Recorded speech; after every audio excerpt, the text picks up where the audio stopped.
বাংলাদেশে কোন জুলাই ব্যবসা আমরা হতে দেব না, কারণ এই আন্দোলনের সবচেয়ে বেশি রক্ত দিয়েছে জাতীয়তাবাদী ছাত্রদল। জুলাই কোনো হঠাৎ করে আসা বিষয় নয়।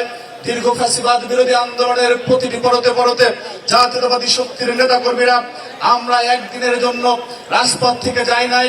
এই জুলাই এসেছে বাংলাদেশের গণমানুষের উপর দিয়ে দীর্ঘ 17 বছর যে নির্যাতনের শৃঙ্খলার চালানো হয়েছিল, অবশেষে বাংলাদেশের মানুষ সেই আমরা দেখেছি নিরাপদ সড়ক আন্দোলন, কোটা সংস্কার আন্দোলন থেকে শুরু করে আমরা সেই শাপলা চত্বরের রক্তের বন্যা দেখেছি। সর্বশেষ জুলাই গণ অভ্যুত্থানে যখন বাংলাদেশের মানুষ মুক্তির নেশায় বুঁদ হয়েছিল, সেই সময়ে ছাত্র জনতার প্রবল গণ অভ্যুত্থান হয়েছে। কিন্তু ভাইয়েরা, এই অভ্যুত্থানে সবচেয়ে বেশি রক্ত যারা দিয়েছে, সবচেয়ে বেশি জুলুমের শিকার যারা হয়েছে, সবচেয়ে বেশি যাদের ক্ষতি হয়েছে, সেই সংগঠনের নাম জাতীয়তাবাদী ছাত্রদল। সেই ছাত্রদল আজকে দীর্ঘ 17 বছর যে আমরা নিপীড়িত ছিলাম, তারপরে জুলাই গণ অভ্যুত্থানের পরে আমরা দেখেছি যারা হঠাৎ করে বিভিন্ন রকমের মহান বিপ্লবী হয়েছে, আমরা কাউকে ছোট করে কথা বলতে চাই না, তারা আবার সমন্বয়কের ভূমিকায় এদেশের মানুষের উপর দিয়ে নিপীড়ন চালিয়েছে। আমরা দেখেছি গুপ্ত থেকে প্রকাশ্যে এসে বাংলাদেশের শিক্ষার্থীদেরকে ভুল বুঝিয়েছে।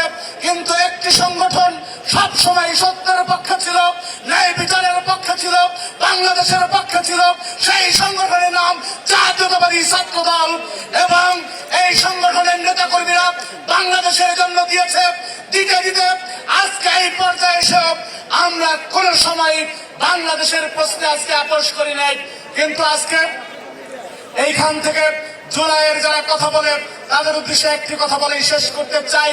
আমরা দেখেছি যে এই সাম্য, মানবিক মর্যাদা এবং সামাজিক সুবিচারের জন্য এদেশের মানুষ 71-এ যুদ্ধে ঝাঁপিয়ে পড়েছিল।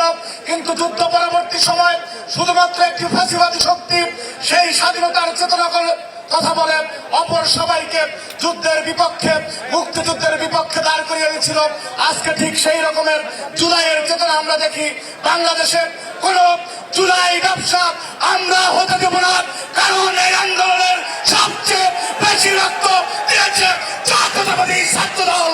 কোন জুলাই চেতনা চলবে না। এই দেশ চলবে সাম্যের ভিত্তিতে, আমরা মানবিক মর্যাদা সুশাসনের ভিত্তিতে, সবার আগে বাংলাদেশ এই নীতিতে, কোন যুদ্ধাপরাধীদের নীতিতে বাংলাদেশ চলবে না।